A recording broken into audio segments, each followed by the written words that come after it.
जिले कलेक्टर दीपक तिवारी ने तांडोर और यालाल मंडल के लक्ष्मी नारायणपुर, एगनूर और गोनूर देहात में वाक़ बालाजी राइस मिल और वेंकट पद्मावती राइस मिल में कायम धान और मकई खरीदारी मराकज़ का अचानक दौरा करके जायजा लिया।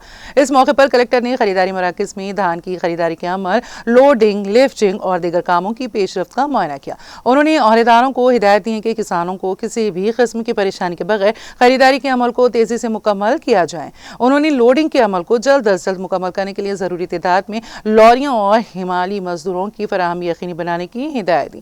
खरीदी गई फसल को बगैर ताख़ीर काट न करके राइस मिलों तक मुंतकिल करके इक़दाम करने को कहा गया है। कलेक्टर ने कहा है कि किसानों को अपनी फसल फरोख्त करते वक्त किसी किस्म की दुश्वारी पेश न आए, इसके लिए खरीदारी मराकज़ पर तमाम ज़रूरी सहूलियात फराहम की जाए। नमी की मिक़दार और मियार के मुआयने में शफाफियत बरकरार रखने की हिदायत दी गई है।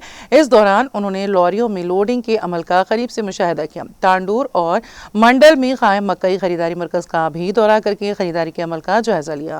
खानों से बाकी मानदा मकई को फौरी तौर पर जमा करने के लिए मुनासिब तादाद में हामला मजदूर मुकर्रर करने और जमा शुदा अनाज को मुख्तस गोदामों तक पहुंचाने के लिए जरूरी गाड़ियों की फराहमी यकीनी बनाने की हिदायत मुतालिका अफसरान को दी गई है।